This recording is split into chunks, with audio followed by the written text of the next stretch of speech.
Well, welcome to the first Stuff and Things of 2011. Yeah, I've subtitled this Confessions of a Recovered Paytriotidiot. And there's, maybe I'll throw in the second subtitle because I haven't written the stuff out yet. And that would be, how much time do you have to waste? Like the song from Bonnie Raitt, Afraid to Run Out of Time, when she says, life gets awful precious when there's less of it to waste. Beautiful.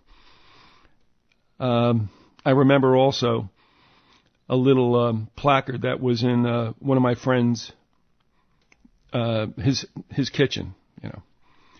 I remember going there and about when I was 13, and a little placard said, "We get too old too fast, too smart too late." That's true too. So I'm at an advantage from most of you.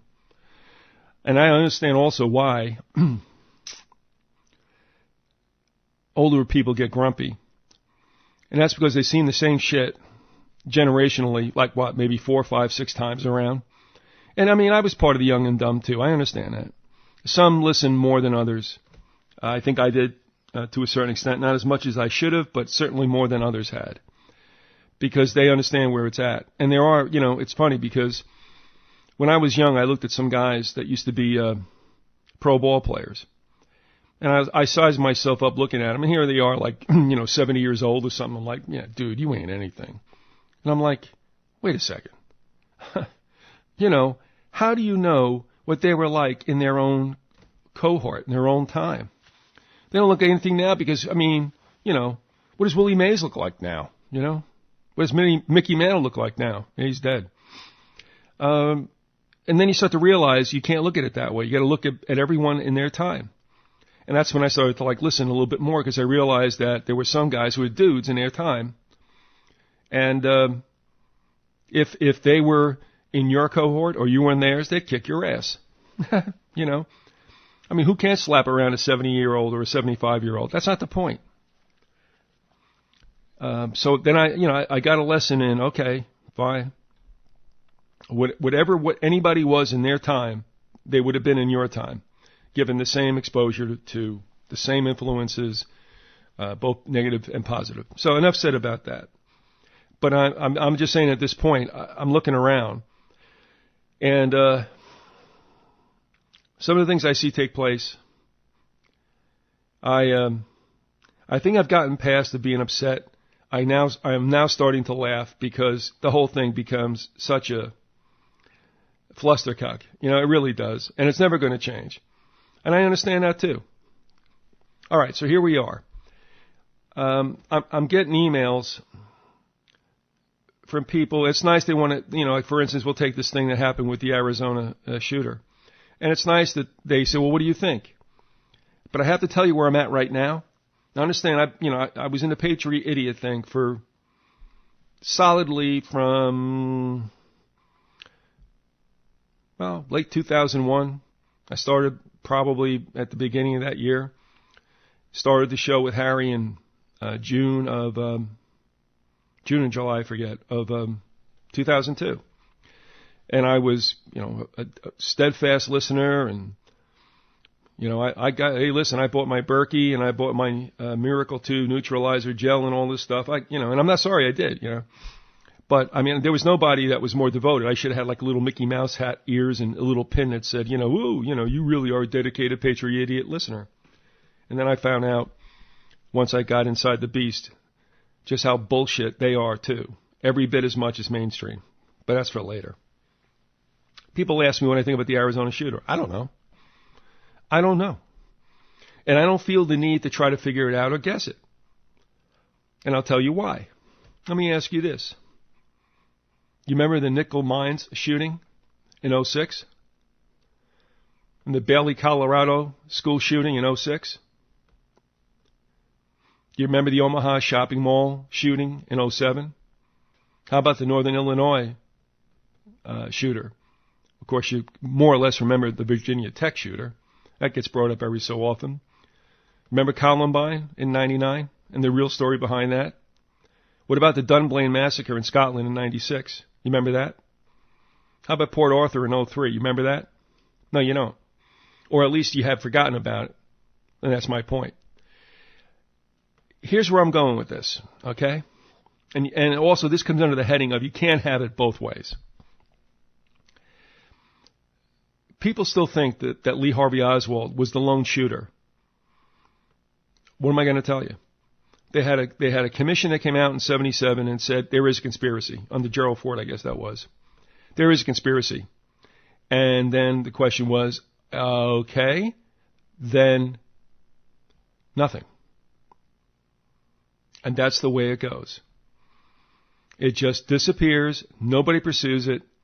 And if anybody tries to pursue it who's JQ public, you're going to get crushed. And I don't mean you're going to be threatened or anything like that. You're just not going to get through. Because that's the way the thing is built.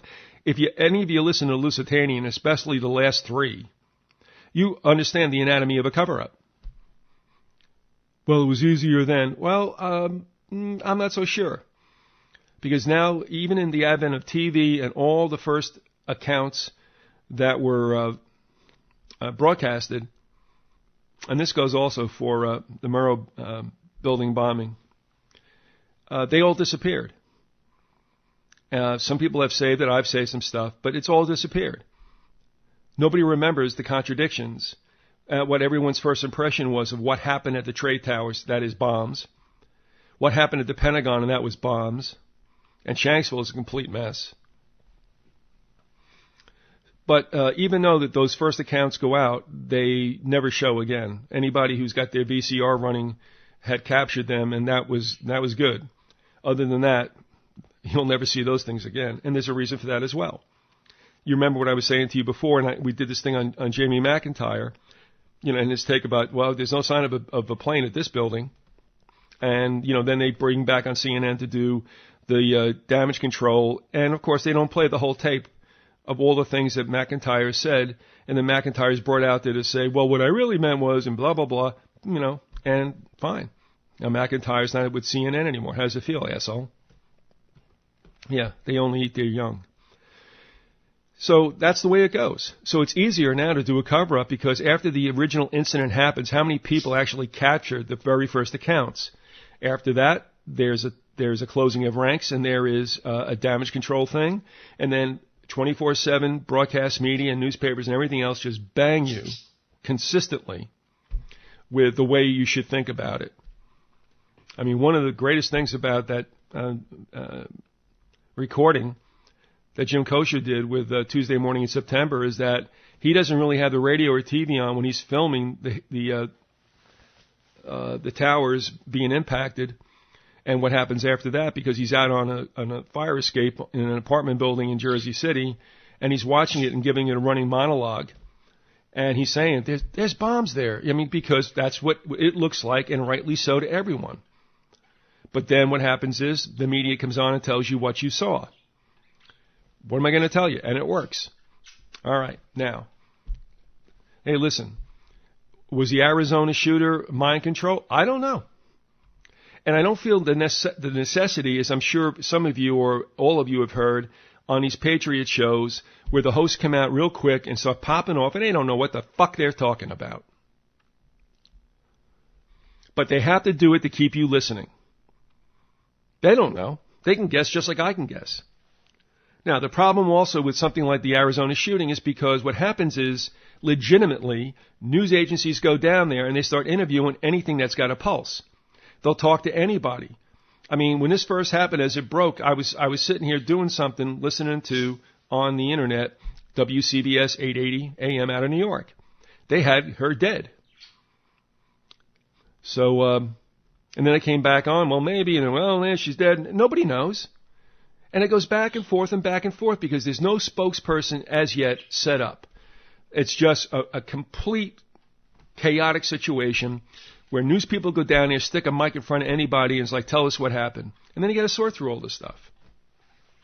So I don't know. What was interesting about this situation was this is the first time that they actually had an accomplice thought of being involved with this guy. Then all of a sudden it was, oh, no, that didn't happen. Yeah, I find it interesting because most other times there is some kind of question as to how one person could have done all the shooting, and then they don't want to hear about accomplices. And this happened with the Omaha shooting, where some person And I don't want to get into all this, because, you can check this out for yourself. But anyway, what happened was, while this story was running, as it was unfolding, one account had a gentleman in camos hiding under a bench in a bus kiosk, and he was arrested. But the situation kept going. So what was that all about? Was it a second shooter? Some people apparently had different descriptions. Didn't sound like the same guy. The weapons were different also. A Kalashnikov, one said it was being used. Another said no, it was like an AK or an AR or whatever. Difference being is that you have to hand load a Kalashnikov, which takes time, whereas you can pop out the clips on the other one. All right, that's just an example of what goes on. And one of the interesting things happened also. I had done a series of Columbine and Port Arthur in Australia and Dunblane in Scotland. These shootings. Dunblane was the earliest in 96. Columbine was in 99, as I just said before. And Port Arthur was 03, I believe. And they all smell. What was really dynamic was at the time I was doing this, the author of a book, Dunblane Massacre, was now starting to put together what she had not put together before about what was not right about that shooting as well. Different caliber bullets, I believe they found. How did this guy shoot himself with one gun when apparently what he was killed by wasn't that caliber? And it all came together. It was really interesting to listen to that awakening in light of everything else. And then that whole shooting made more sense. I don't know, gun control at the end of it, I guess. So, but what my point is that how does that change things? What does it mean to you? And I'm not saying you shouldn't have any kind of feelings about or be bereaved about the violence, but the point is, I don't want to get into the anatomy of any of this stuff because it just doesn't apply to me. And what I mean about that is, what is the NWO to you? What is the threat from the NWO to you? To me, it's an agency, an organization, both massive and yet at the same time amorphous, that wants a total control. And Dickie's very upset about that. Dickie and Denny are here. I like them. Am I supposed to do a professional broadcasting thing and sound really erudite? And blow all kinds of flatulence through you, but it sounds good. It's guns and butter. It's Ralph Schoen asshole. Whatever. Dave Emery. I mean, my God, are you still listening to Islamofascism? Oh, my God, please, somebody, shoot me. At any rate, and what makes you crack up about Emery is that he's always after the Bushes. And then when we had the situation where 9/11 certainly was known about throughout the administration, it's not a Republican thing, it's not a Bush thing. But the thing is, this was a Pearl Harbor, and everybody knew it, except the poor innocents that were killed in it. And he had the chance to nail Bush, but he didn't. You know why? Because it takes away from his Islamofascism. He'd rather hammer Muslims more so than the president. So he's bullshit, too. And here's where I'm going. How much time do you all have to waste to listen to this stuff 24/7? Doesn't a seat of your pants ever get sore? Don't you have sores down there? Is this what life is for you? Pressing your nose against the screen and listening to this crap 24/7? Okay, if it is, fine. But you ain't doing anything. You're not helping anything.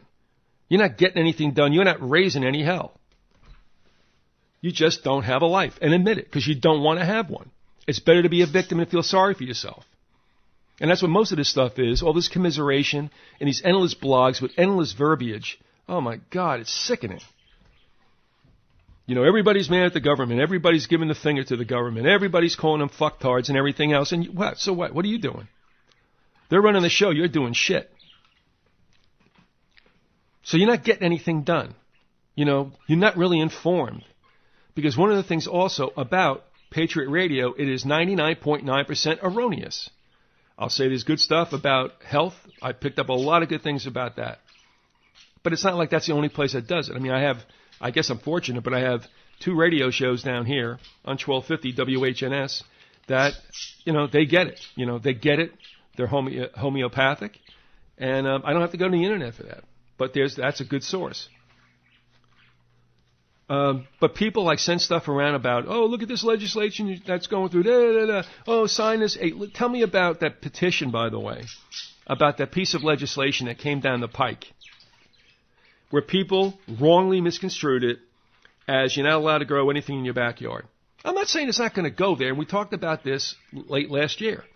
But that's not what that legislation says. So anyway, people get all wrought up. They sign petitions electronically. I'm going to tell you right now, they don't do anything. But you can find it out for yourself. So how did that go?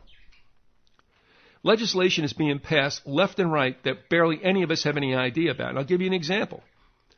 One day, Harry, my former partner, came upstairs in the library and said to me, he goes, geez, I was a little surprised to see this. I said, what are you talking about? And he goes, well, and we walked over to my terminal. He goes, pull this up on thomas.loc.gov. And I did. And it shows there where the IRS is conforming its accounting practices to align with an international standard. Do you know that happened? No, you don't. Mainstream media and the Patriot radio networks are not going to tell you, one, because the first won't, and the second, if they get there, they get there. But my point is, that's what's happening. And you didn't even know it. And you're worried about voting in good government when this crap happens all the time, whether there's a Ron Paul in the House or not. Now, what's going to happen with these characters in the Tea Party is that the Tea Party is great concept, good stuff to say, this is the change. Well, what happened was you got some Tea Party members elected. Now watch what happens when they get consumed and assimilated into what is known as D.C. See what happens. Because now it's no longer a concept. It's no longer shining and error-free. Now it's reality. Watch what happens. Because the deal's going to be, once you get down there with the old bastards and whores, they're going to say, it goes like this, kid. You want to get reelected again?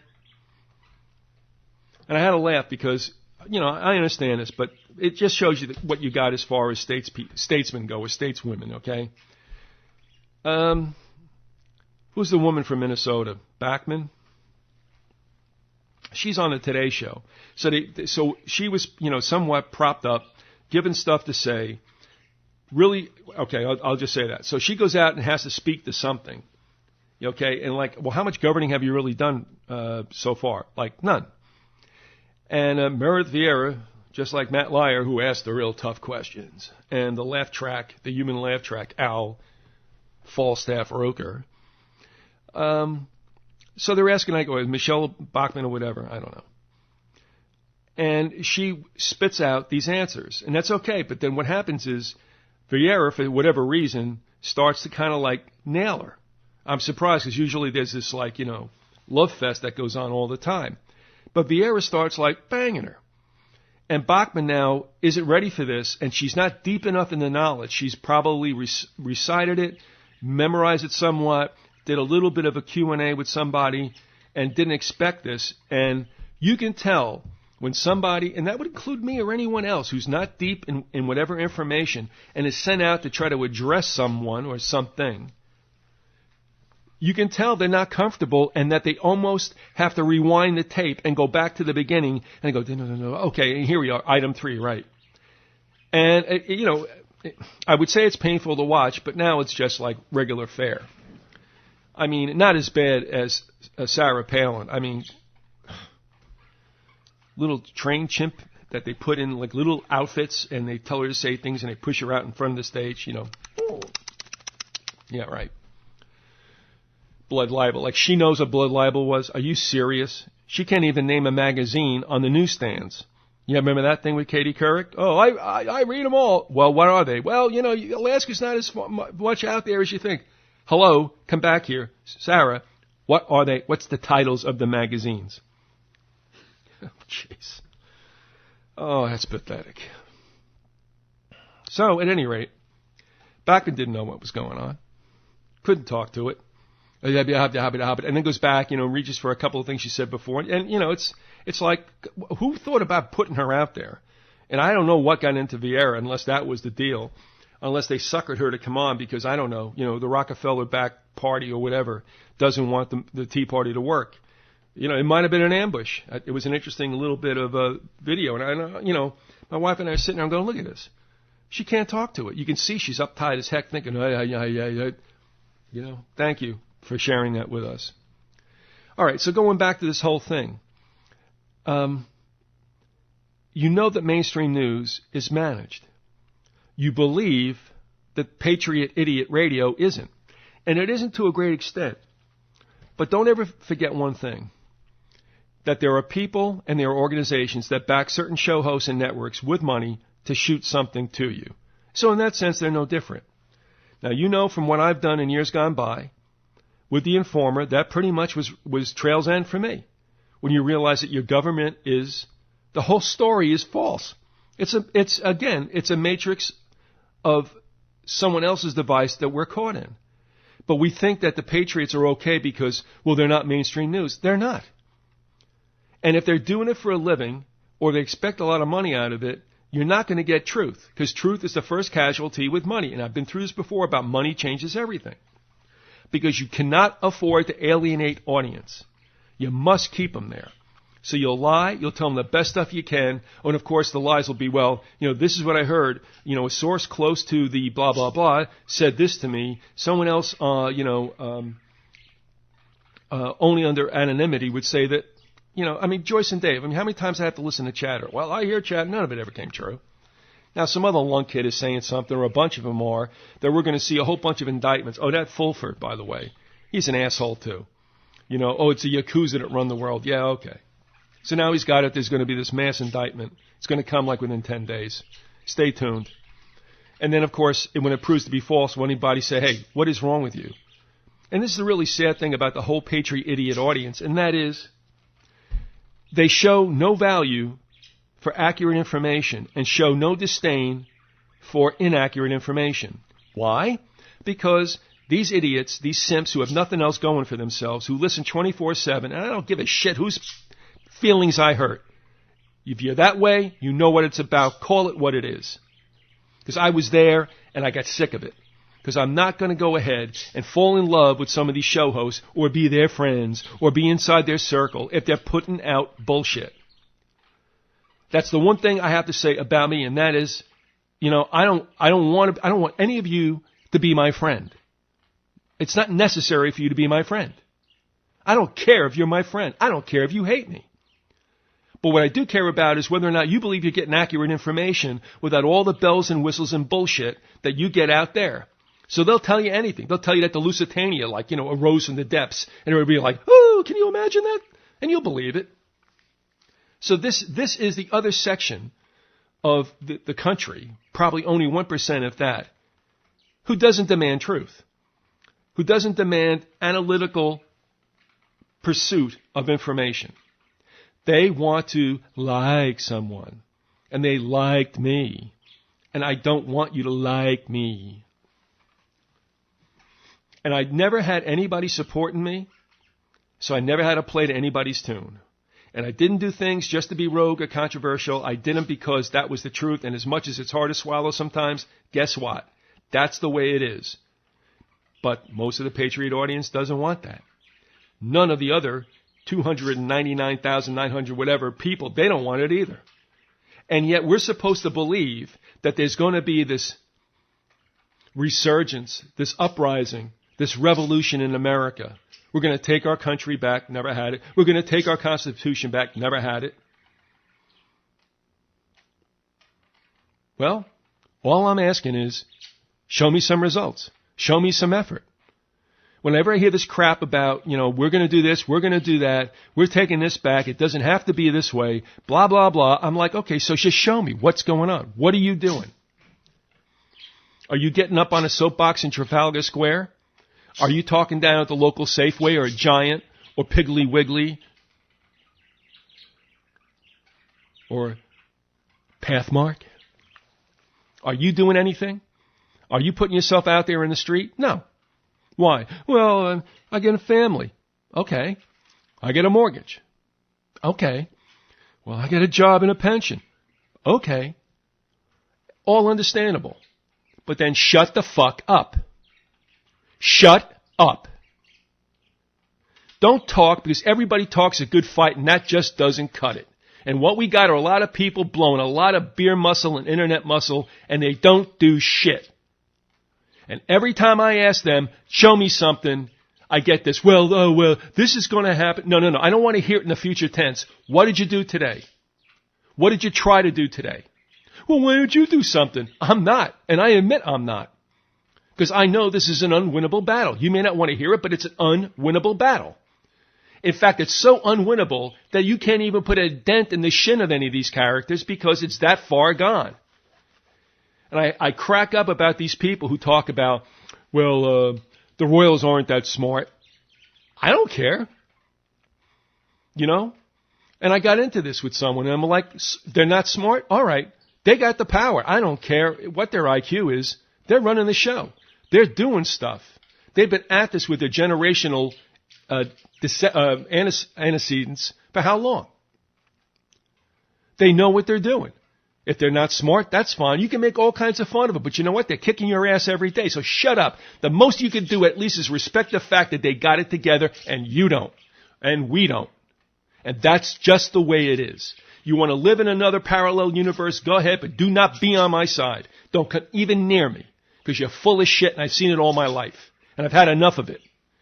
And the places to where it's spreading, I can't even believe. But the bottom line is this. Go out and do it. Shut up. Sending all this stuff around like it's like, well, you know what it does? It's like I said with Denton. It creates psychosis. Or at least it's just something that keeps all the little chimpanzees happy. You know, they got, new fire. What do you want me to tell you? That's just the way it is. And talking doesn't get it done. But once again, the Paytriotidiot audience doesn't demand results. They really don't even demand actions. They just like to talk about it. You know, I can understand that the 20-somethings who have nothing else to do, those, you know, who come up in the high school of Jeff Spicoli, well, man, like, wow, that's awesome. Like, we're going to get our country. Yeah, you're right. Meanwhile, Alex Jones is getting fatter and richer all the time. Oh, don't you say anything about Alex. Yeah, okay, fine. You know, and who do you like? Oh, you like Joyce and Dave? That's great. Who else is out there? Oh, God almighty. What is his name, that idiot? Oh, they blew up the Gulf Stream. That was the best. Oh, Deagle. The Beagle. Yeah, right. That's beautiful. So, I'm not upset about it. I mean, you know, again, I'm coming to the point where it's like, well, why am I doing it? I don't know. You know, some people say it's worth it. Okay, I guess that's okay. I'm just doing a running commentary on this. You know, that's it. It's like throwing a message out in a bottle. I'm not going to be around for when it lands somewhere. I don't care. You know, to me, it's just the idea, which I can't take to my grave, really, or at least beyond it, not that I want to, about, hey, you know what, he called it right. And I did, because I have no dog in this hunt. I don't care about anything. I have no favorites. I don't protect anybody. I don't look to kill anybody. It's just, I'm just telling you the way it is. I never ask for money, never ask for donations. I have sold merchandise from time to time. Recently, we have the Informers conference up. That money goes to Angie. I appreciate what she does. She deserves that and 10 times more. But I'm glad to do that. So I'm not doing it for the money, man. I mean, in fact, I probably would be a little bit better off over these last 10 years if I never even got involved in this, but nobody asked me to do it. Nobody asked me to stay. I understand it, but I paved my own way. You know, whatever advertising I had back in the days in the AM station, for the most part, they were local merchants whom I patronized. And actually what it came down to was just a wipe. Whether it was, you know, the Great Thai Restaurant, it was Shannon's Produce, I went to all of them, and really it was just an exchange. So what did we do? We got produce, and I ate for free for as much as I went out. And we're talking to the tune of about $200 a month. All right? That's it. Nobody called any shots. Nobody asked me to do anything, and I would not have it. And if somebody said you can't do this, I'd be gone. So here I am now. Actually never kicked out of the AM stations until they brought in different programming, which has turned over 3 times. So, you know, it wasn't like and then actually once I just had to leave because they were letting the station go into such disrepair, and I'm still paying the same money for a station that does less for me. So what does that tell you? So it's been a battle, and I'm not complaining, but don't anybody tell me I haven't earned, you know, my shingles. So the bottom line is this also. I don't care about the Arizona shooter and whether it was a government op or not. What difference does it make? If you find it's a government op, what are you going to do? Don't you suspect that I do? You know, I don't care. It isn't a game to me. It isn't a parlor game. It isn't an exercise of my intellect to find out what the deal is. I've been through all that. You know, I don't care if the birds, I mean, I'm sorry that there are dead birds falling and fish, you know, I mean, that's horrible. But the cause of it, you may never know. Is it HAARP? I don't know. You don't know. Who knows? And I do suspect, and I said this to Paul Sander, that there's a lot of stuff going on that probably is experimentation on us, whether we like it or not. It may even be as grotesque as something being done as kind of a baboon chest-pounding exercise to show the other countries this is what we have. I'm not kidding you, but I don't know. And it doesn't matter. You see, the same people that accuse the government of being able to do all this stuff are the ones who say we can overthrow it, and you can't. See, you can't have it both ways, and that's where I'm going with this. You know, we're not in the days of you got guns, I got guns, you got cannons, I got cannons, you know, or before that, you know, you got bows and arrows, I got bows and arrows. It's gone. Now we got guns, and they got, my God, I don't know, space-based weaponry. Are you serious? They can't wait to use EMPs or anything else. You know, they can fry your brain right there, no big deal. They can make you shit your pants. You know, there ain't going to be any bullets. They're not going to waste that on you. And so you can't have it both ways. If the world's elites and governments and militaries are all about this, then you know also that you can't do anything. So don't beat your head against the wall about it. But if that makes you feel good, and I'm assuming that it does for most people, which is one of the reasons why they have no brains left. That's what they want to do. What is interesting to me, because it impacts my life, and I'm thinking about ways that I can indemnify us, and that is what the world government is going to do. One, it's not going to leave you alone. It's all about totalitarianism. And I don't see anything that in humankind that's going to change that. I hear all this stuff about, well, we can do that. You know, again, every single time I ask this, I cannot drive it home more clearly.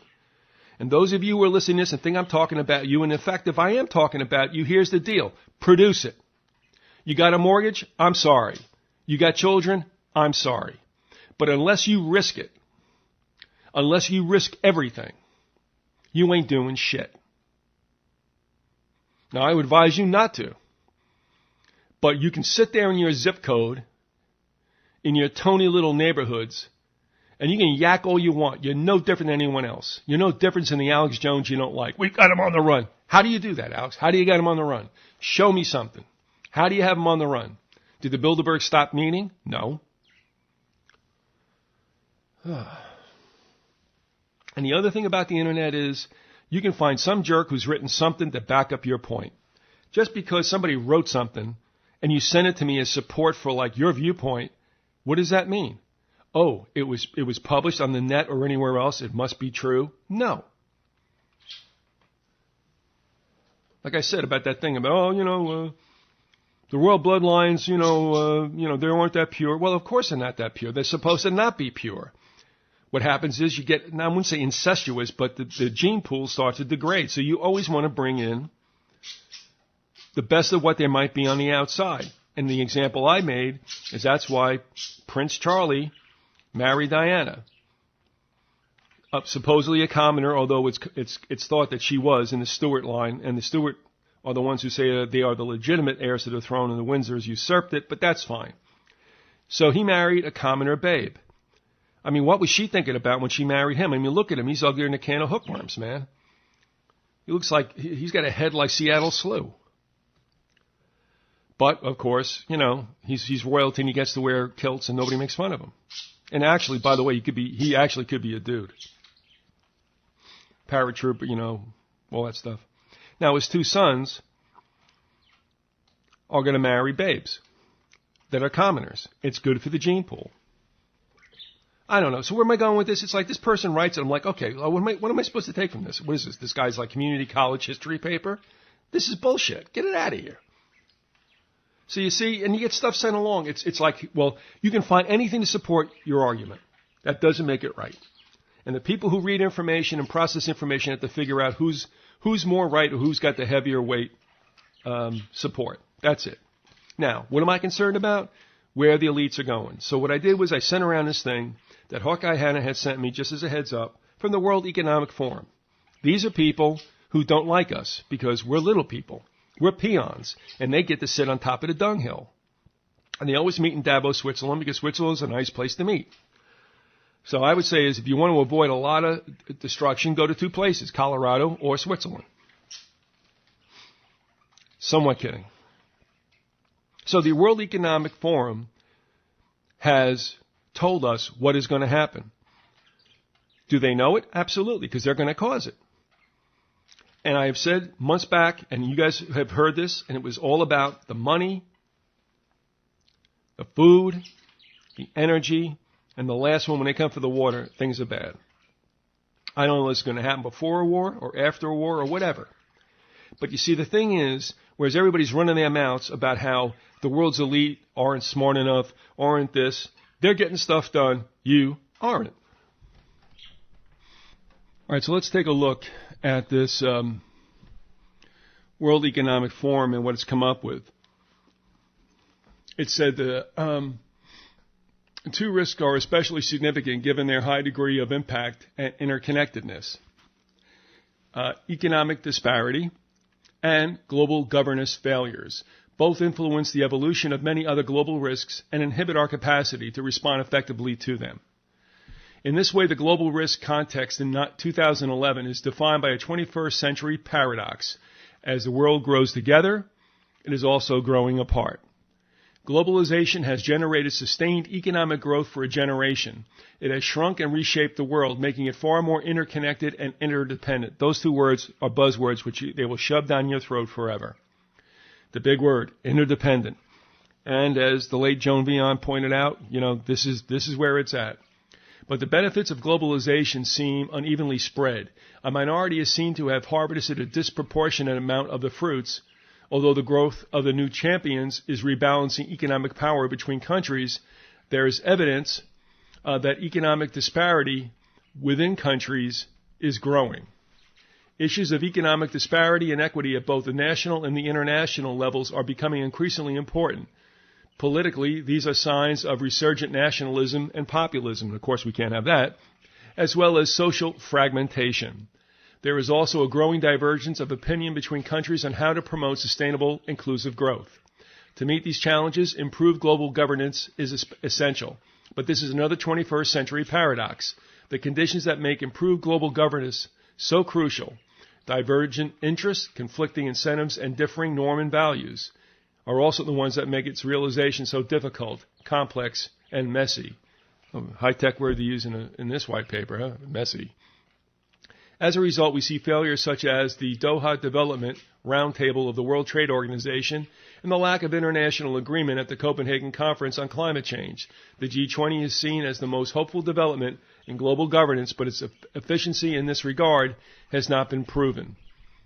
And again, listen to these buzzwords, because what they're trying to say, this is good and this is bad, and they'll beat you over the head with it. Like, for instance, where are we with this? And I can't see who's doing really well in this, because every damn nation's in debt anyway. But it said,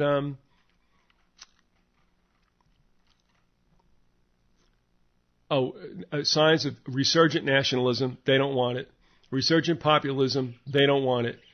And also social fragmentation, which they blame on the first two. So there you go right there. Those are the poison words. All right, now we move to, honestly, go to the World Economic Forum and download the Global Risk 2011 6th edition. Let's see. 3 important risks in focus. Beyond these 2 cross-cutting global risks, 3 important clusters of risks have emerged in this year's analysis.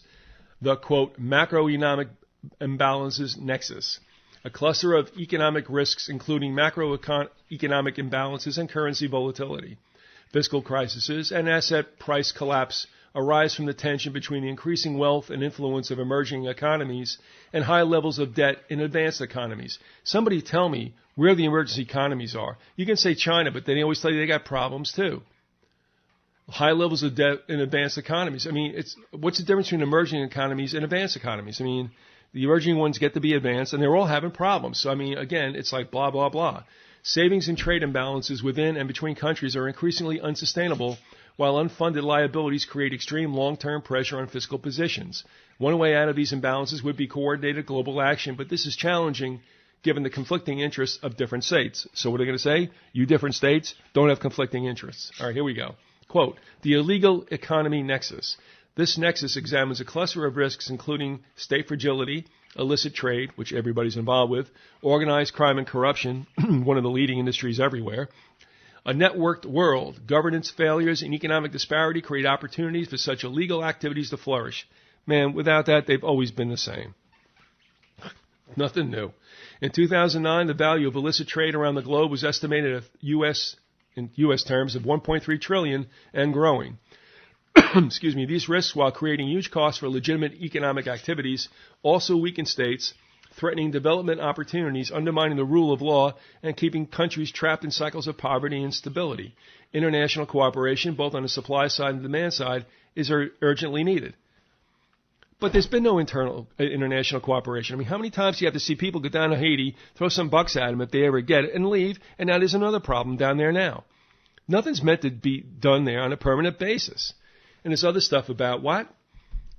What does illicit trade do? It weakens states? How? Like what? Threatening development opportunities? How? Undermining the rule of law, and that's something I can't stand to listen to. The rule of law will be wrapped around your face for the rest of your life. I mean, they say this stuff, and it's like, well, how does this happen? All right, here we go. And this is where I'm going. Here we are. The water, food, energy nexus. A rapidly rising global population and growing prosperity are putting unsustainable, and I'm so sick of that word, pressures on resources. Demand for water, food, and energy is expected to rise by 30 to 50% in the next 2 decades. While economic disparities incentivize, that's it, they made a verb out of that, incentivize short-term responses in production and consumption that undermine long-term sustainability. Shortages could cause social and political instability, and they're counting on it, geopolitical conflict and irreparable environmental damage. They'll threaten you with this. Any strategy that focuses on one part of the water, food, energy nexus without considering its interconnections risks serious unintended consequences. I would take the off unintended. 5 risks to watch. And, of course, this is what they're going to bring to you. 5 risks have been designated as risks to watch, as survey respondents assess them with high levels of variance and low levels of confidence, while experts consider they may have severe, unexpected, or underappreciated consequences. The first one. Cybersecurity issues ranging from the growing prevalence of cyber theft to the little understood possibility of all-out cyber warfare. Demographic challenges, adding to fiscal pressures in advanced economies, and creating severe risks to social stability in emerging economies. Look. Demographic challenges. What does that mean? What does that mean? Are we talking also about demographic shifts as taking certain, peoples and moving them somewhere else, what they call ingrafting, so that, for instance, how many illegal immigrants in Mexico here? All right, we'll move on. Sorry about the stuttering on emerging economies. Damn, the mind's a horrible thing to lose. All right, resource security issues causing extreme volatility and sustained increases over the long run in energy and commodity prices if supply is no longer able to keep up with demand. Like, that matters. Did it ever matter? Retrenchment from globalization through populist responses to economic disparities if emerging economies do not take up a leadership role. Weapons of mass destruction, especially the possibility of renewed nuclear proliferation between states. And finally, it says effective risk response is not only about proactively reducing the downsides associated with global risks, it is also about seizing the opportunities for innovation and growth that may arise. Throughout this report, a series of risk response strategies are explored that can help stakeholders achieve both goals. Now, you can read this for yourself, and I really implore you to do so, just so you understand what's going to happen to us. Because what they project, they create. The future that they envision is the present they make.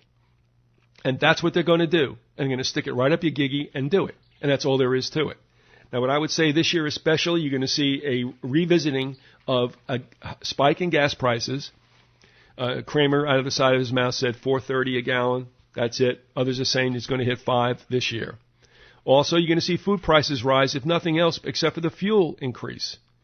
And then, of course, you have commodity trading, which is also blamed for the spike in prices both in petroleum and in food. It doesn't matter how it happens. You don't care how it happens, except if you can think you can fix it. And, of course, if you're dealing with commodity trading, you can't do a thing about it. So you're going to see food rise again. It's never returned to its former levels as we saw, 2008 or so, but it's going to go up again. Energy is going to be a real problem. And I'll tell you down here in Florida, for instance, the way they build homes here, remember, for the most part, we have cinder block homes on concrete slabs. They hold the cold in the wintertime. They hold the heat in the summertime. They are, energy-wise, they are inefficient. Most aren't zonal heating or air conditioning.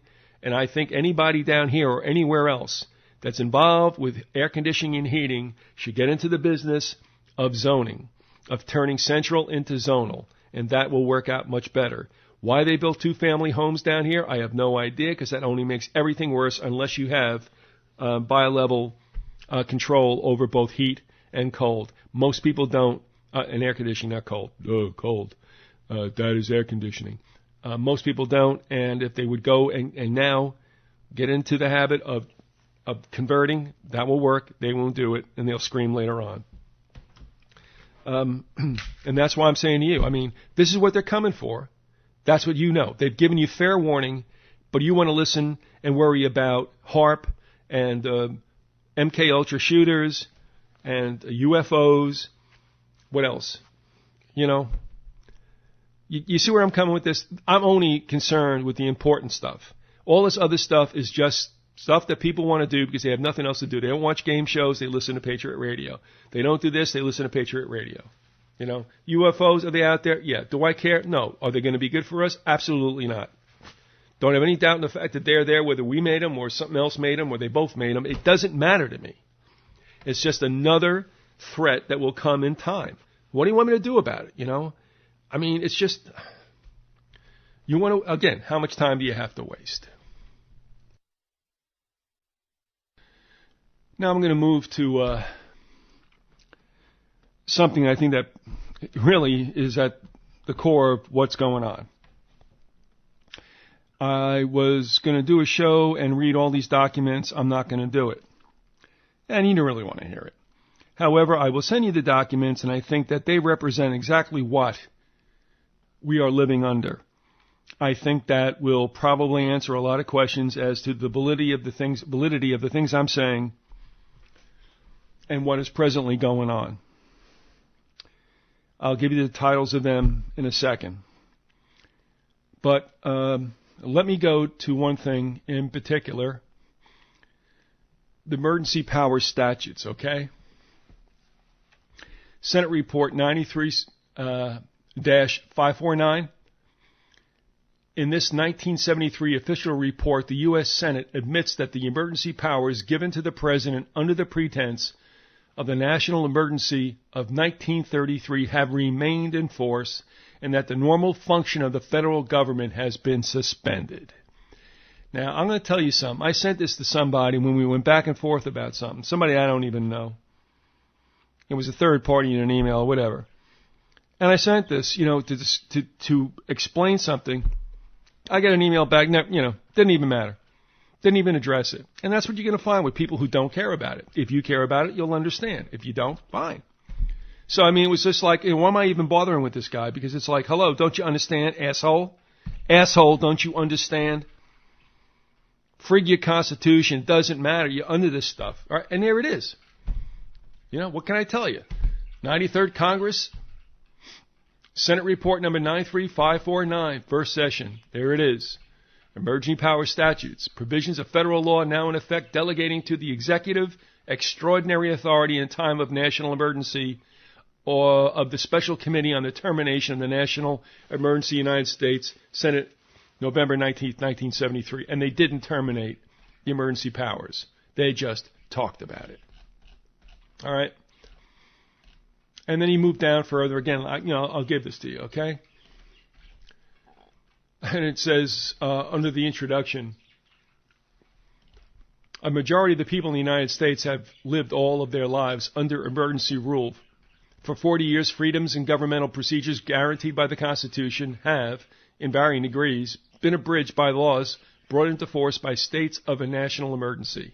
The problem of how a constitutional democracy reacts to great crises, however, far antedates the Great Depression. As a philosophical issue, its origins reach back to the Greek city-states and the Roman Republic. And in the United States, actions taken by the government in times of great crises have, from at least the Civil War, in important ways, shaped the present phenomenon of a permanent state of national emergency. Hello, McFly. Now, this is a 17-page document. Knock yourself out, okay? The point of the matter is they never really rescinded all the elements of emergency powers, so you're under it always, which means kiss your Constitution goodbye if it ever meant anything to begin with, and it didn't. And I mean, there's so many salient things in here, but I mean, I just don't want to read them all to you. I mean, it's tiring, and you don't want to listen to it, but they're here if you want them. All you got to do is send me an email, Vyzygoth@hotmail.com. We don't have to talk. We don't have to do anything. If you want to see them, I'll send them to you. If you want to look for them yourself, I'll give you the titles. Go take a look. All right. All I did was a little bit of the wet work for you. But if you feel that's not good enough or you want to look for yourself, hey, have a day. I'll give it to you. But I'm just laughing at some of the stuff that's in here that I bolded. For instance, at one point it says, the Trading with the Enemy Act had, however, been specifically designed by its originators to meet only wartime exigencies. By employing it to meet the demands of the Depression, Roosevelt greatly extended the concept of, quote, emergencies, to which expansion of executive powers might be applied. And in doing so, he established a pattern that was followed frequently. In time of crisis, the President should utilize any statutory authority readily at hand, regardless of its original purposes, with the firm expectation of ex post facto congressional concurrence, which means absolutely nothing if it's after the fact anyway. So I got all this stuff here, and what I'm just telling you is that, because of the Emergency Banking Act, because of the Trading with the Enemy Act, we're screwed. And that's all there is to it. Now, you can take a look for it yourself if you so choose. Now, I'm going to read you something else that brings you up to date on what's going on. On the GATA, .org site, whatever it is, GATA, data.org, whatever, I don't know. You can take a look for it yourself. I don't know, somewhere back in January of 2005, Chris Powell, the Secretary-Treasurer of GATA, well, actually, it's Gold Antitrust Action Committee Incorporated, sends a letter. I'll read whatever gets to the point of the matter, all right? It says, Dear Ms. McInerney, Roberta K. McInerney, at that time was Assistant General Counsel, Banking and Finance Section, Department of the Treasury. Michael Kirk of U.S. Representative John P. Larson's office has forwarded to me your letter to him of December 17, which answered my emailed inquiry to him about forcible redemption by the Treasury Department of gold and silver coins held by private citizens. You replied that a statute empowering the Treasury Department to do that, 12 U.S.C. Section 248 N, had been repealed. But since reading your letter, I have learned of a similar statute, Title 12, Chapter 2, Subchapter 4, Section 95, which provides in part, quote, during the time of war, the President may, through any agency that he may designate, and under such rules and regulations as he may prescribe, by means of instructions, licenses, or otherwise, investigate, regulate, or prohibit any transactions in foreign exchange, transfers of credit, or payments between, by, through, or to any banking institution, and the importing, exporting, hoarding, melting, or earmarking of gold or silver coin or bullion, currency, or securities.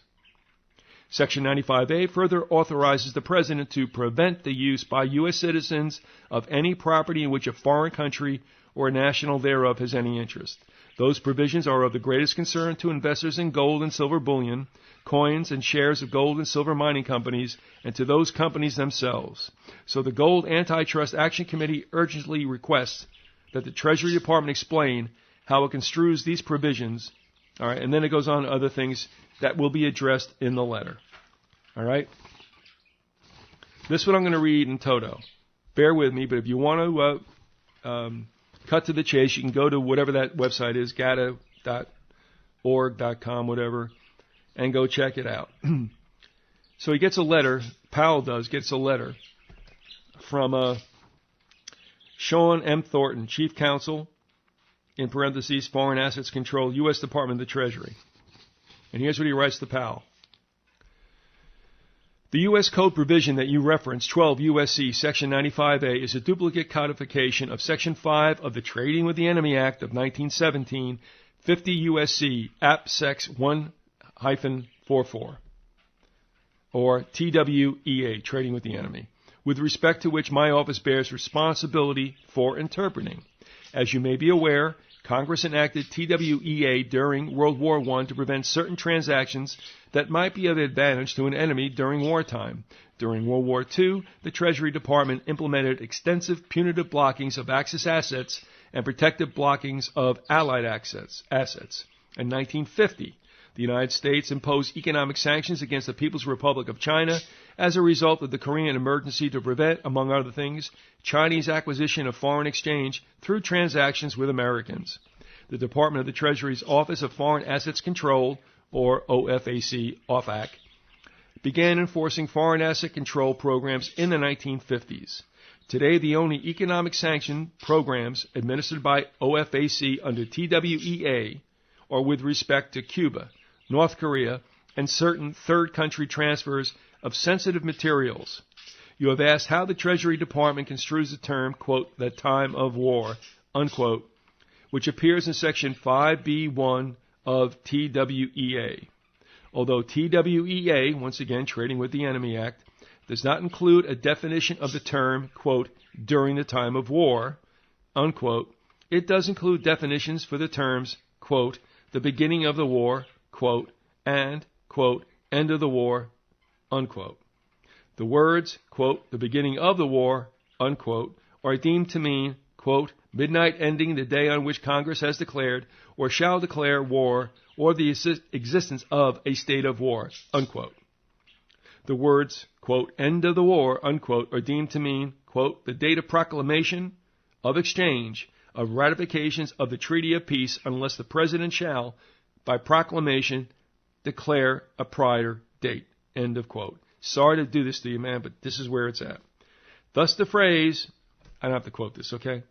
During the time of war, unquote, would seem to cover the period between, here we go again, beginning of the war and the end of the war. All right, we don't give a crap about that. Since this period cannot come into existence without some form of congressional declaration, it would appear that TWEA, and here we go with the exception clauses, with the exception of its present applicability to the Cuba, North Korea, and transaction control programs referenced above, applies only to situations involving a declared state of war. In exercising any of the specific powers available to him under TWEA during the time of war, the President would issue an executive order or some similar instrument generally made available through publication in the Federal Register. All right, now let me take you back to where it said,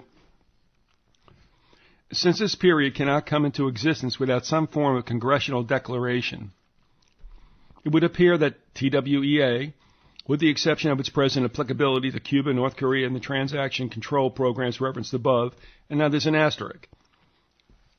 So we get down to the asterisk. Because there's always, with all this stuff, man, there's always like a da-da-da-da, except, or da-da-da, but in the case of, you know what I mean? There's always like the statement, which should be law, or in stone, and then except for, okay, this is the logic of the Mad Hatter's Tea Party. And this is what makes people not want to check this out, because it's like, come on. You couldn't have written this no, of course, they just want to write it like this, so you get caught in a labyrinth. So the asterisk says, From the early 1930s until 1977, when the International Emergency Economic Powers Act was enacted, TWEA applied not only in times of war, but also in situations in which the president declared a peacetime national emergency.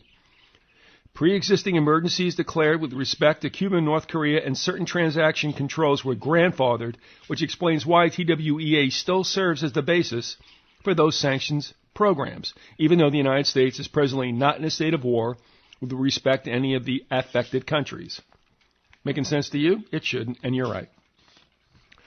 The construction of the term hoarding, as used in Section 5B1 of TWEA, would depend on how the President chooses to exercise his authority with respect to hoarding in any particular instance. I would say, by the way, what's your definition of hoarding? Like, I'm saving? Oh, that's hoarding, if the President decides such. This is why your Constitution, you can wipe your ass with it because it doesn't mean shit. In making any decisions, we're back to the letter. In making any decisions under the authorities conferred by TWEA, the President would, of course, be taking steps to address threats to our national security during a time of war. In the past, the President has used TWEA or TWEA-like authorities to criminalize hoarding. If you got to criminalize hoarding, then it isn't a crime. If you have to criminalize it, that means it wasn't a crime. You have to make it a crime.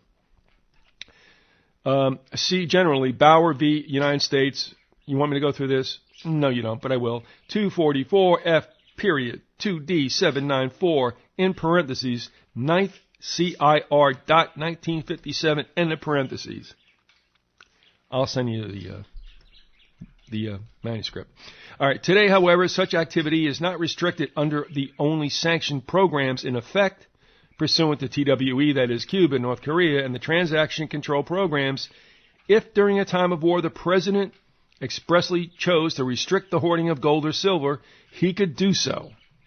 Among the many factors the President would likely consider before taking such action, however, is the fact that the U.S. government now mints and issues gold and silver coins to meet public demand for both numismatic and investment purposes. They are? Where the hell that happened? I don't know.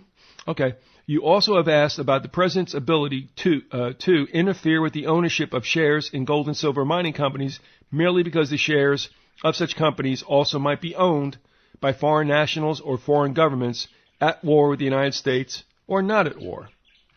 Under TWEA, during times of war, and also under the International Emergency Economic Powers Act, 50 U.S.C. Secs 1701 to 05, parentheses, IEEPA, during peace, and that goes back to International Emergency Economic Powers, all right?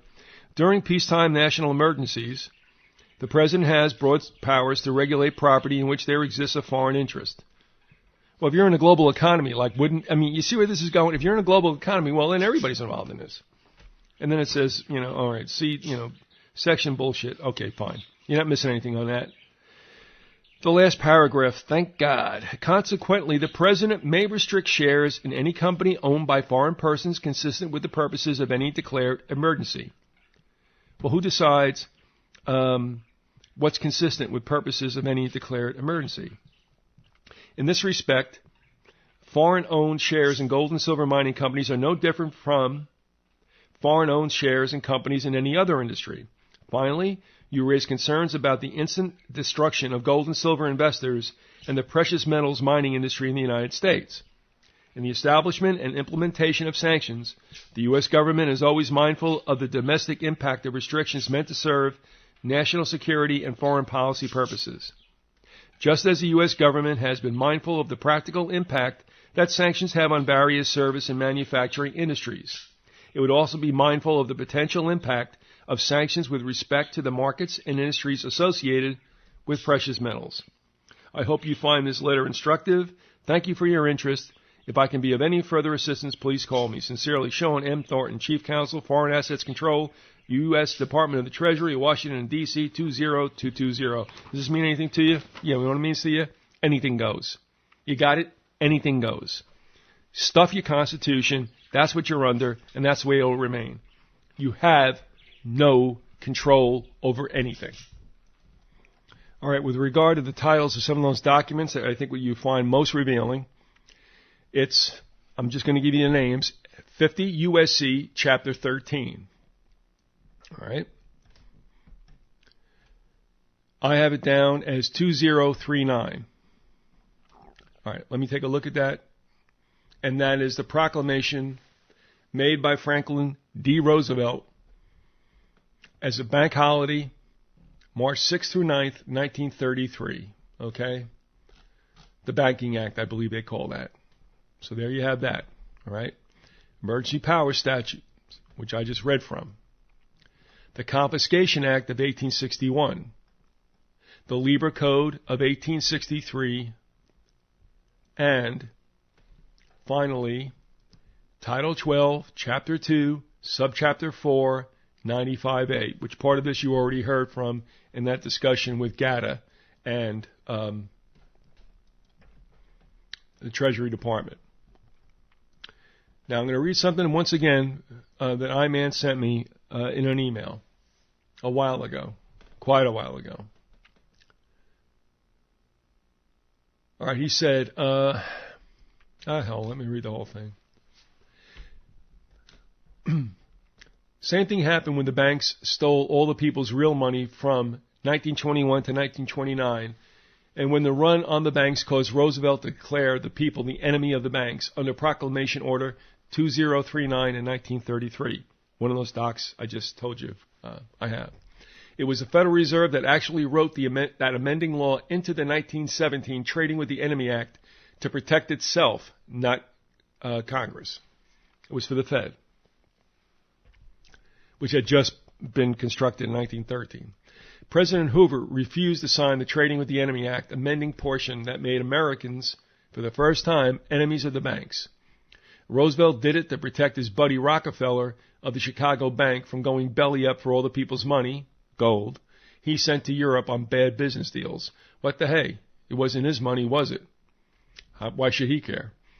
Same as today. That's why a bank holiday closed all the banks for 6 days so they could all be licensed to deal with the enemy. That's us. It's still buried in 12 U.S.C. 95 A and B. You can have that if you care to research it. And while you're at it, pull 12 Stat 319 that made the American the enemy of the Congress. Read it if you don't believe me. Ron Paul said to me that he would not repeal those laws if made president. Eliminating them would make us all the free people we were before Lincoln installed 12 Stat 319 in 1862 under General Orders 100, also known as the Lieber Code, under Francis Lieber, that created the General Orders 100 to control anyone from questioning the government.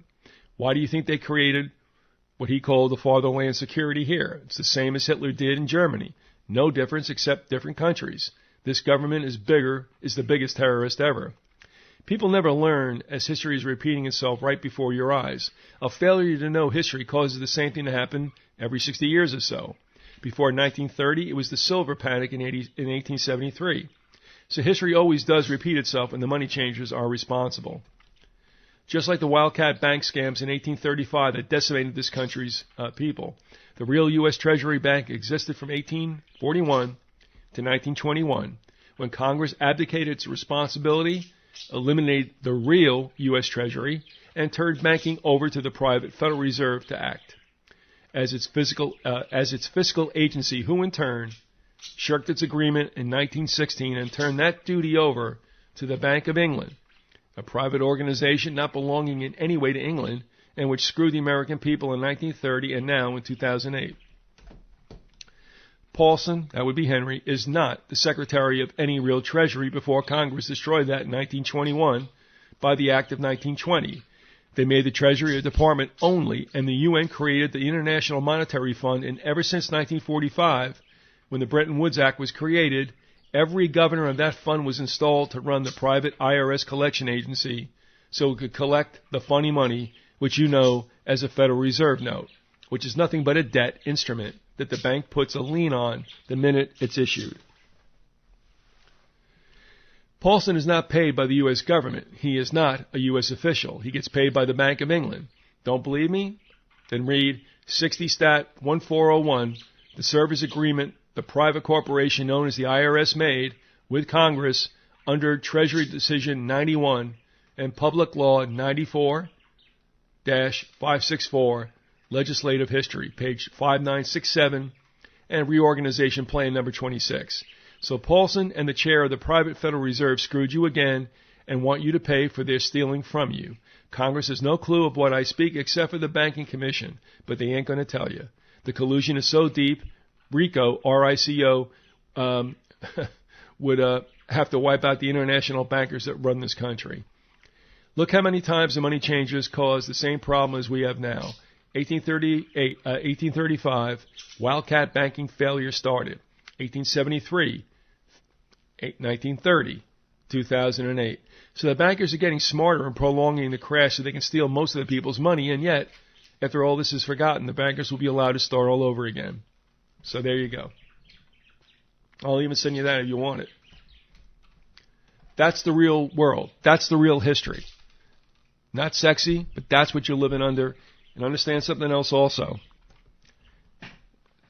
I said to you folks a couple shows ago or whatever that the mainstream is now finally saying that certain levels of government are in trouble. They finally admitted that. That was on 60 Minutes, which really surprised me.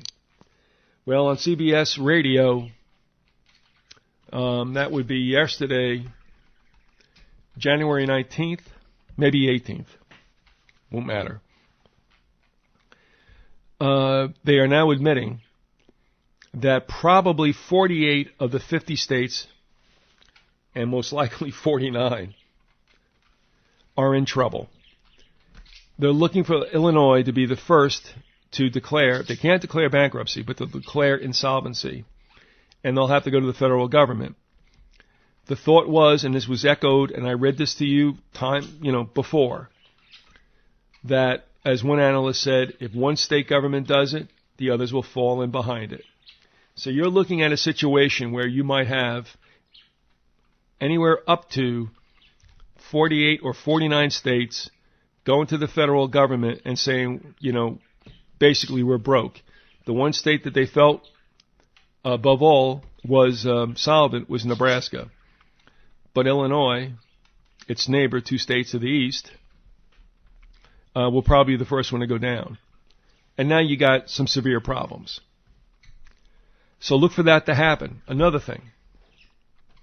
You're going to find out probably if they don't dare raise property taxes, they're going to start hitting you with nuisance fees and taxes.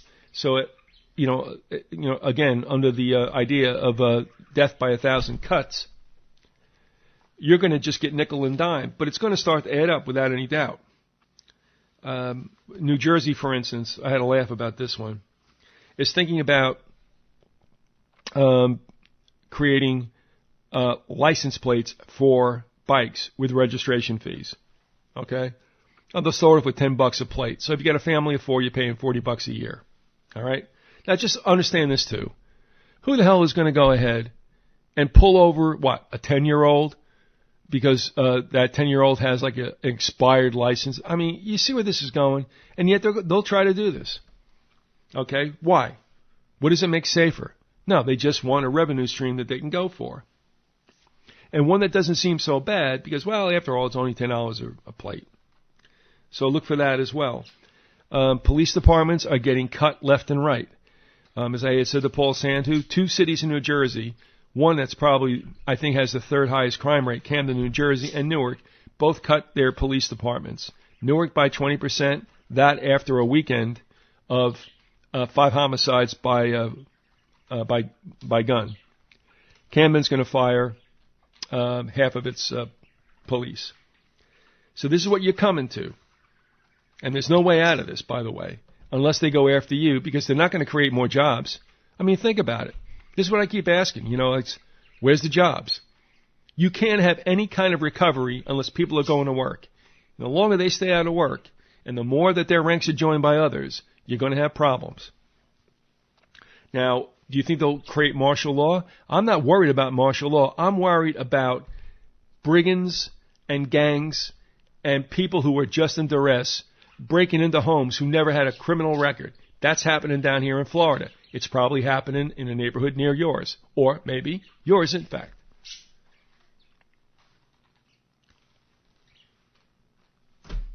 All right. So there you have it. We got them on the run. The New World Order's backtracking. And here's what I'm going to say. I've listened to Paytriotidiot radio for probably 12 years. Intensely for probably 4 before I realized it was bullshit too. Most of you folks listen to this stuff because you would rather listen to that than something else, and you spend all your time on your ass in front of your computer. That's up to you. Nobody has to do that, by the way. Okay? Nobody has to do that. You can do a lot of other things, even if you're wheelchair bound or you're homebound or whatever. There's other things that can be done. So I don't want to hear it. If you want friends and friendly voices to make your loneliness abate, fine. But don't ever impute to them any kind of real wisdom or accuracy in their forecast or their reportage, because it is not there. Because I was there, and they're full of shit. We used to do a game called Liar or Stupid. And that was with, even then, people who came out with news or, again, your Paytriotidiot group. And the thing is this. Nobody on any of those networks, if you want to call the big two, GC and RBN, and all the other ones that spun off, which I can't keep track of, and I never ever listen to. I mean, they're just so sorry. All right? None of them will tell you, because either they're stupid, or in this case, ignorant, or they're liars, that you're not getting your Constitution back because it wasn't yours to begin with. You're not getting your government back, which if you ever did have it, honestly, by the beginning of the 20th century, you were in deep sneakers. Because that's when the robber barons, the Rockefellers, the Morgans, the Carnegies and such, the Vanderbilts, cornered their money and then started cornering certain industries. And they got enough strength through the money to start buying influence, and then they went after the government. And then we bring you up to date, with the tax-exempt foundations who have done the most to make sure this country blends in with the others as they all enter into, what you're going to do is you're going to be in 10 regions, you're going to do this regionalization thing, and then you're going to be amalgamated under a world government. Now, we don't hear much anymore about the North American Union, which was supposed to have been implemented by 2010. So either one, they're late, or two, they don't care anymore. I don't know. I don't hear anything more about the the NASCO corridor, whatever the hell it is, the superhighway. Now that's real. We read from construction magazines online and such. Robert Burke sent that stuff out, where they admitted, Grupo Ferrovial, that was from Spain, got a contract to do this, and it was to obviously build a highway along I-35. Now, of course, the NASCO corridor people will say, and I haven't been there in a long time because I really don't care anymore, that, oh no, it's not a new highway. But, so there's lies all over the place where you have this construction group saying, yeah, we got the contract to build a new one. Well, where is it? Okay? I'm not doubting it's going to be there. But the point is, what's the point? All right, we know where this whole thing is going. How can a country get stupid about protecting its borders in its almost 200th and let's say 210th anniversary? How can that happen? It's got to be allowed to happen. And why in the world will we allow all these immigrants to come in? And I don't blame them for trying to get here for obvious reasons. But why in the world do we forget how to protect our borders at a time when we're losing jobs left and right? You cannot have these diametrically opposed equations continuing without having problems. But that's the point, to have problems. So, the handwriting's on the wall. If you choose not to read it, or if you choose to read it and not do anything about it, that's up to you. But don't ever complain or whine or bitch or moan about how you didn't know. Because most of you who listen to Paytriotidiot Radio will listen to it to the day your door gets banged down, and you'll claim you had no idea this was happening. Because basically, you're lazy, and you want somebody else to do something. And that's always the case, all right? And I've had enough of that shit. I really don't care anymore. I haven't cared for a long, long time. You want to do something, indemnify yourself and your family. You can do something about your finances as best you can, and also your health. All right, that's the best you can do. Other than that, you can vote all you want. It won't matter because this is going to go down the tubes. But I want to read something in the end because I think this is really important. This is where I think it's at. I don't know if you saw this at all, but at the end of last month, somebody died by the name of David Nichols, Dr. David Nichols. He was called Tangier Island's Angel. And let me read this. Dr. David Nichols, the award-winning physician from Virginia's Northern Neck, who inspired many by selflessly providing health care for the residents of Tangier Island in the Chesapeake Bay, died today. Whitestone Family Practice, the thriving practice Nichols built in the Lancaster County community of Whitestone, confirmed that Nichols, 62, died this morning at his home, surrounded by his family, after battling cancer. His death came less than 4 months after myriad dignitaries flew to Tangier to join the island's 525 residents for the dedication of a $1.4 million state-of-the-art health center that replaced a cramped, dilapidated clinic that had served the island for more than 50 years. The new facility was christened the David B. Nichols Health Center in honor of the gentle, bespectacled physician who made a habit of flying from Whitestone to the island on his day off. Jimmy Carter, the Northern Neck developer and friend and patient of Nichols, who spearheaded the public-private partnership that built the center and established a foundation that will help ensure high-quality health care for islanders for years to come, said in an email today that Nichols passed away at about 6:30 a.m. Carter said Nichols' widow, Diane, quote, said that it was fitting for David to leave us early on a Thursday because that is when he always left for Tangier, end of quote. So firm was Nichols' commitment to helping the people of Tangier that he had a helipad built behind the Whitestone family practice and earned his pilot's license to make it easier for him to fly out to the island. The people he served for 31 years tried to pay him back by turning out en masse at the August 29 dedication of the Tangier Clinic, a ceremony that also included Governor Bob McDonald and Representative Robert J. Whitman, who represents the island in Washington and does a shitty job. I'm sorry, I said that. Representatives of Staff Care, the organization that chose Nichols as, quote, Country Doctor of the Year, unquote, in 2006, came from Texas to present Nichols with his first Country Doctor of the Decade award. An emotional Nichols told the crowd he planned to have his ashes buried beside the clinic. Quote, while I leave you in body, Nichols told the gathering, his eyes red and his voice catching, I will never leave you in spirit. Well, he never did. That's what it's about. Okay? You want to kick the NWO in the shins? You want to do something about that? Do something to alleviate suffering. That'll work. For those of you who don't believe in a Jesus, have a nice day. Because you're not going to beat the NWO. And you can want to, and you can think about it, and you can fake it, but you're not going to. For those of you who are Christians, I'm sorry to say, if you think you're going to beat anything back, you're not. That doesn't mean necessarily that I or anyone else feel that we want to hasten this whole thing along. Not at all. But what must be, will be. And unfortunately, don't feel sorry for ourselves because there are so many people that have been born in such nasty, ugly, and just holocaustic epochs that we're no different. So, it's not like God just chose us to give us a bad day. And there's other things to do. Jesus didn't say, hey, listen, after I go, why don't you guys run for government? Why don't you go out and kill as many Muslims as you can? Why don't you become bankers and lawyers? All right? Did he say that? No. But you know what? Listen, I'm a bad example of Christianity, and anybody who wants to say I'm a hypocrite, you're right. But I don't call wrong right, and I don't call right wrong.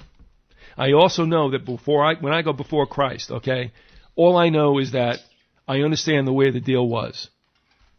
And I understand that He's Lord.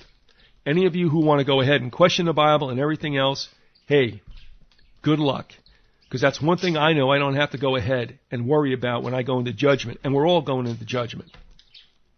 If you want to waste your time trying to change government and all this other crap or indemnify yourself from the IRS code, go ahead and do it. You're wasting your time, and it could be better spent. All that Christ ever told anybody was, feed my sheep. You have the poor, you got the infirm, comfort them. And in that way, the least you do unto them, you do unto me. So if you have deep, disturbing doubts about your religion, I really feel badly for you. If you think you can go out and stop that which must happen, that's great. For those of you who don't believe in a God, and of course everybody does, but of course also we have atheists and agnostics who claim they either don't believe it or don't know. Baloney. You all know. That's the reason why you rail against it all the time. If you think you can beat back the secular NWO, all I'm asking for not only is a game plan, but when he's going to start to implement it. Otherwise, man, I mean, you're just breathing my air and wasting my time.